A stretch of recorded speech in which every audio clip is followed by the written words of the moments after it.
Hola, ¿qué tal? Empezamos un séptimo podcast de Estudio 6 eh, y vamos a tratar de darle cierta regularidad a estas emisiones que son basadas más en el relato que en la imagen.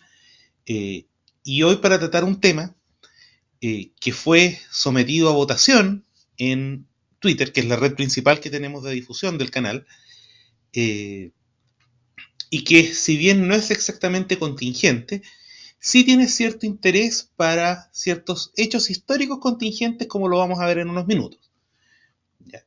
Como siempre, antes de entrar en materia, agradecer a nuestro podcast aliado, que ha sido nuestro fiel aliado desde casi el comienzo de Hablemos de, con su manera simple pero eficiente de contarnos la realidad y la actualidad en pocos minutos.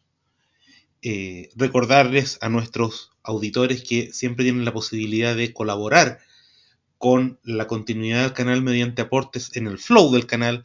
Para quienes tengan mi cuenta de Match, eventualmente también pueden acudir a ella, recordándoles siempre, por supuesto, que más aportes son más podcasts y más historias con historia, que es el lema de nuestro canal.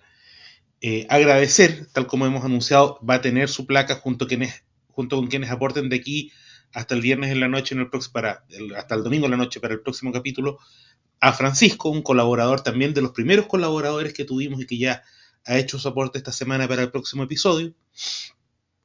Y nosotros cumplimos con hacer el anuncio y el agradecimiento. Ha sido de las personas que más fe le ha tenido este proyecto desde el día 1. Y bueno, sin más trámite, empezar a hablar del tema que fue ampliamente aprobado en esta votación corta que hicimos en Twitter sobre el tema a tratar hoy día, que es el famoso Congreso de Chillán del Partido Socialista del año 1967, que como dijimos no es exactamente contingente porque este año no se cumple una cifra cerrada, ni 50 años, 55 años, ni cifra que parezca, ni estamos cerca además del aniversario, pero las consecuencias de ese Congreso de Chillán sí tuvieron mucho que ver con el devenir de la izquierda chilena y de la política chilena en general a fines de la década del 60 y durante básicamente la década del 70 completa, o casi completa, como veremos a continuación.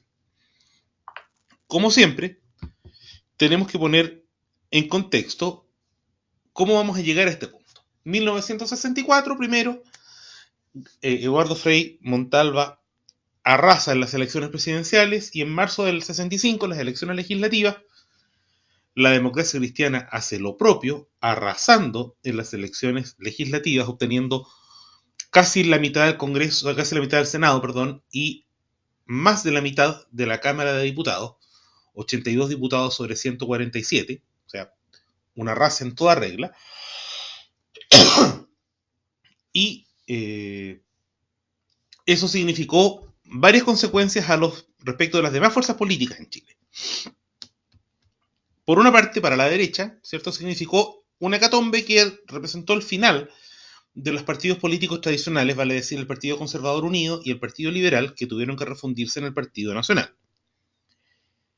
Eh, digamos, por otra parte, los radicales, que antiguamente habían sido, eh, ¿cómo se llama?, la fuerza hegemónica en la política chilena, tal como lo narramos en algún episodio del canal, también empezaron una especie de debate interno que terminó finalmente y a la larga con la división entre quienes eligieron izquierdizar el partido y terminarían aliándose con socialistas y comunistas, y quienes se rechazaron esa idea, encabezados por el expresidente Gabriel González Videla, y dejan el partido y la mayoría de ellos fundan la Democracia Radical.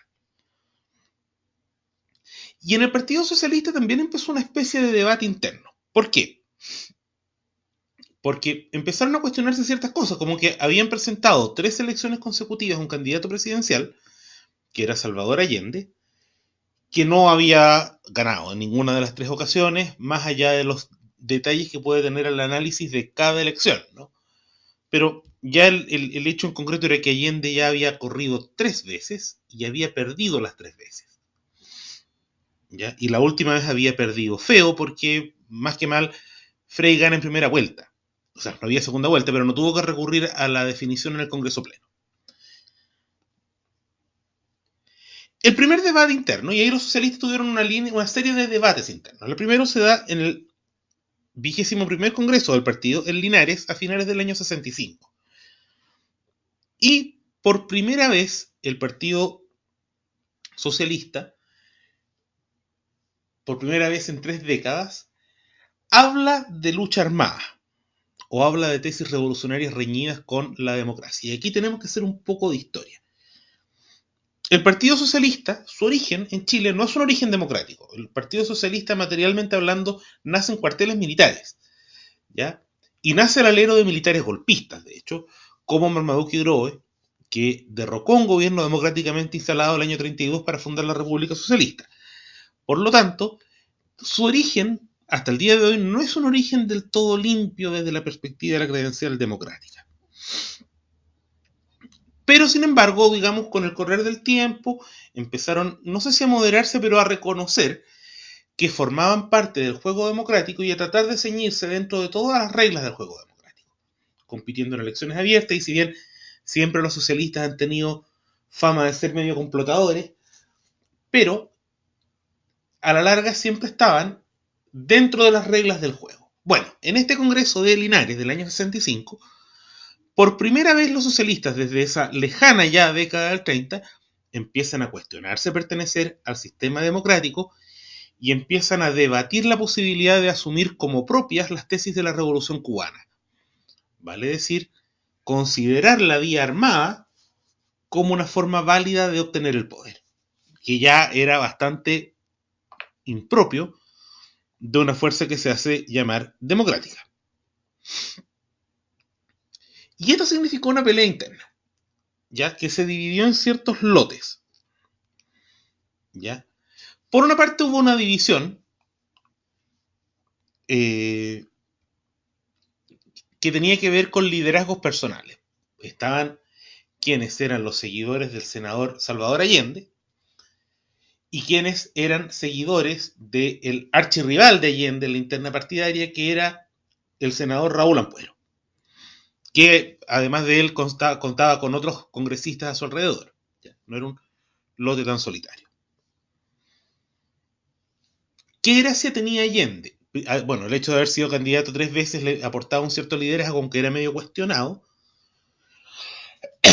Y Allende en sus filas contaba con el gran operador del partido, que era Aniceto Rodríguez,